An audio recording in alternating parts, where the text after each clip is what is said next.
ගල් අරක්කෝ මේකේ මිලිලීටර් 50ක් විතර දාගන්න. සරයි සුපිරි. අද අපි ඇවිල්ලා තියෙන්නේ අමාත්‍යම සංගමයේ ලේකමුයි සභාපති. අපි අද අලුත් වැඩක් කරන්න යන්නේ කනවා නම් බොන්න ඕනේ, බොනවා නම් කන්න ඕනේ කියන concept එක යටතේ අපි බලමු මොකද්ද මේ දිනුක් සිස්ටම් එක කරන්න යන්නේ කියලා. Cheers.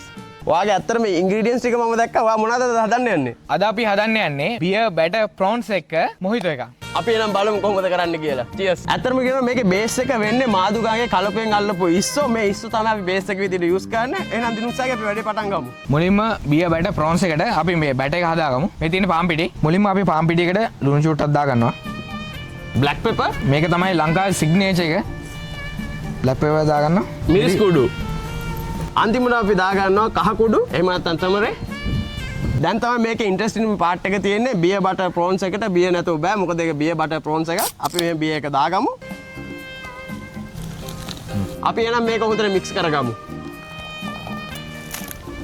beer ටික මදි වගේ අපි තව ටිකක් දාගමු. beer අපි දාගන්න සාමාන්‍ය මිලිලීටර් 250ක් වගේ. මේ තාම යන්නේ දිනුක්ගේ පාර්ට් එක මගේ පාර්ට් එක තාම ආවේ නැහැ. මගේ කොක්ටේල් එක අන්තිමට තමයි හදන්නේ. අපි මේකට තව beer ටිකක් දාගමු. දැන් නම් මේක ගානට බීට් වෙලා තියෙන්නේ. අපි දැන් බැටර් එක හදාගෙන ඉවරයි. අපි ඉස්සෝ ටික දැන් ෆ්‍රයි කරගමු. මේ තියෙන්නේ අපි ක්ලීන් කරගත්ත කලපු ඉස්සෝ. අපි මෙහෙම ඩිප් කරගන්න අපේ බැටර් එකේ. ඊට පස්සේ මේ විදිහට තෙලට දානවා.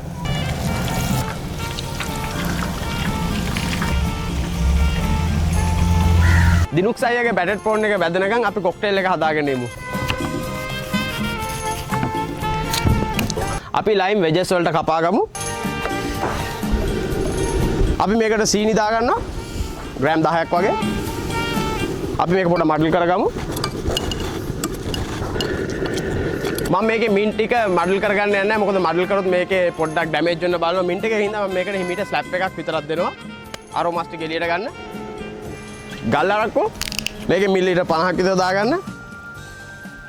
මම කොක්ටේල් එක රෙකමන්ඩ් කරන්නේ මිලිලීටර් 50ක් විතර. ඒ වුණාට ඔයා ස්ට්‍රෝං වලට කැමති නම් අනිවාර්යෙන් ඔයාලට 100ක් විතර දාගන්න. ඔයාලට කැමති ගන්න දාගන්න පුළුවන්. ඒක ඔයාගේ choice එක. අපි මේකේ අන්තිමට අපි තැඹිලි වලින් টপ අප් කරගමු.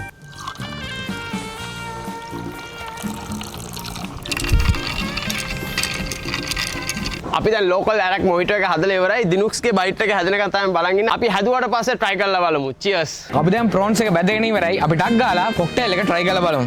ඔන්න දැන් දිනුක්ස්ගේ beer batter prawn එක හදලා ඉවරයි. අපිට කොක්ටේල් එකයි මේ batter prawn එක විතර try කරන්න තියෙන්නේ. අපි එනම් මේක try කරලා බලමු. cheers. cheers guys. සරයි සුපිරි. wow. අපි එනම් මේක try කරලා බලමු. කොක්ටේල් එක ගාලා අනිවාර්යෙන් prawns එක try කරන්න.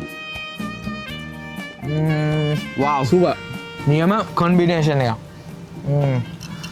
එක්සලන්ට්. අද අපි මේ ඇවිල්ලා තියෙන මේ මාදුගගේ විලා කියන ලොකේෂන් එක. මේක ඇත්තටම තියෙන බලපිටියේ මේක ගොඩක් ෆැසිලිටිස් එමෙ තියෙනවා මේ ලොකේෂන් එකේ. ඇත්තටම කියනවා මේකේ බෝට් රයිඩ්, ඒ වගේම ෆ්ලෝටින් බෝට් මේ වගේ ගොඩක් දේවල් තියෙනවා. ඇත්තටම කියනවා රිලැක්ස් වෙන්න කොළඹින් එළියට ඇවිල්ලා තියෙන හොඳ තැනක් මෙතන. හොඳ view එකක් තියෙනවා. හොඳ බෝට් රයිඩ්, ඒ වගේ කායකින් ඔය හැමදේම තියෙනවා. මේ වගේ තැනකට ඇවිල්ලා ඔයාලා සාමාන්‍ය නිදහසේ කාලය ගත ගන්න පුළුවන් මේ වගේ තැනකට ආවොත්. පල්ලා ඩිස්ක්‍රිප්ෂන් එකේ දාලා තියෙන විස්තර ඔක්කොම ඇත්තටම මම රෙකමන්ඩ් කරනවා මෙතනින් කාලා බලන්න කොහොමද කෑම කියලා. චිල් වෙන්න ඕන නම් ඩවුන් සවුත් ඇවිල්ලා මාදුගංග විලා එකේ ඉන්නම ඕනේ. cheers.